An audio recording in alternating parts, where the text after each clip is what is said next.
Hello everyone, আসসালামু আলাইকুম। Welcome back to my channel. আশা করছি আপনারা সবাই অনেক ভালো আছেন। আমরাও আলহামদুলিল্লাহ ভালো আছি। তো আজকে আরও একটি ব্লগ নিয়ে আপনাদের সামনে চলে আসলাম। আর ভিডিওর প্রথমেই আপনাদের কাছে একটি অনুরোধ, আজকের ভিডিওটি না টেনে সম্পূর্ণ ভিডিওটি দেখার জন্য। আশা করছি আজকের ভিডিওটি ভালো লাগবে আপনাদের কাছে। আর যদি আপনাদের কাছে আজকের ভিডিওটি ভালো লেগে থাকে তাহলে অবশ্যই একটি লাইক দিতে ভুলবেন না। আর যারা যারা আমার চ্যানেলটিকে এখনও সাবস্ক্রাইব করেননি, প্লিজ আমার চ্যানেলটিকে সাবস্ক্রাইব করুন। এতে করে আমার এই চ্যানেলটি এগোতে অনেকটা সহায়তা পাবে। তো আশা করছি আপনারা এই ছোট্ট কাজগুলো করে আমাকে সাহায্য করবেন। তো আজকে আমি এখানে কালো জিরা ভর্তা করব। তো এখানে দেখছেন আপনারা, প্রথমে কড়াইতে তেল গরম হলে তারপরে আমি পেঁয়াজটা দিয়ে নিয়েছি। আর পেঁয়াজটা একটু নরম হয়ে গেলে কালো জিরা দিয়ে নিয়েছি। এখানে আমি 4 চামচ পরিমাণ কালো জিরা দিয়েছি। এখানে যে যার ইচ্ছা অনুযায়ী দিতে পারে। তো এখানে আমার কাছে মনে হলো যে 4 চামচ কালো জিরা দিলে এখানে ভালো হবে, পরিমাণটা ঠিক হবে।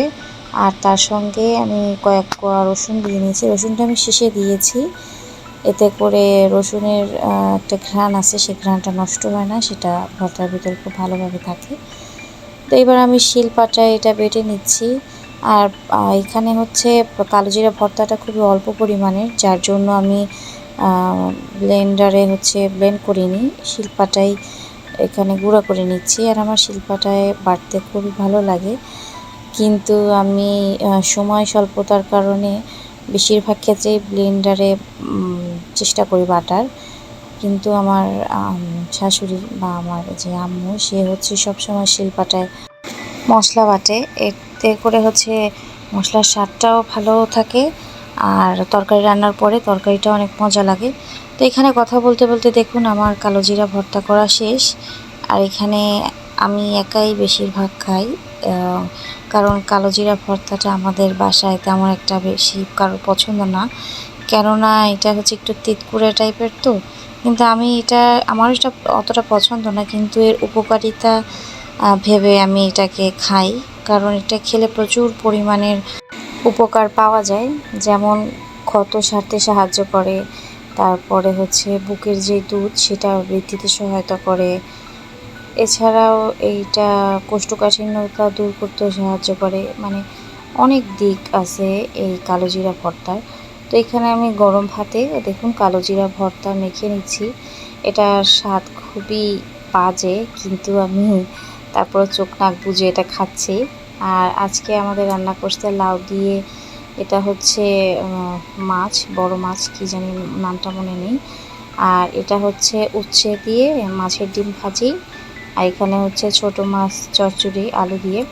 তো আমি এখন বর্তমানে করছি কি, আমি ভাত খাচ্ছি আর সারাকে একসঙ্গে খাওয়াচ্ছি। কারণ সারা এক গাল খেতে খেতে আমি তাড়াহুড়া করে 2 গাল খেয়ে ফেলতে পারি। এতে করে সময়টা অনেকটা সাশ্রয়ী হয় যতক্ষণ বাবু ঘুমায়। আর এখানে দেখুন বাবু ওর আব্বুর সঙ্গে খেলাধুলা করতেছে, সেই ফাঁকে আমি বড়জনকে আর কি খাইয়ে দিচ্ছি। আর সারা এখনও নিজে খেতে পারে না, তো যার জন্য ওকে খাইয়ে দেওয়া লাগে। তো খাওয়া দাওয়া শেষ। এবার বিকেলবেলা, এখনও হয়নি, দুপুরবেলা বললে চলে।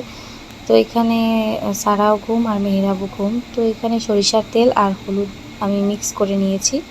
তো আমি যখন বাসায় ছিলাম না, ওই বাড়িতে ছিলাম, তখন আম্মু মুরগি উমন বসাইছিল, মানে বাচ্চা বের করছে মুরগি থেকে। তো এখানে দেখুন কি অবস্থা, গুটি উঠছে। তো প্রথমে আমরা ভাবছি যে মশার কামড়, তারপরে একটা দুটা করে এখানে পুরো বাচ্চাগুলোর অবস্থা অনেকটাই খারাপ হয়েছে। আর এরকম অবস্থায় বেশি না, 4-5টার এর মতো এরকম অবস্থা, বাকিগুলার অল্প।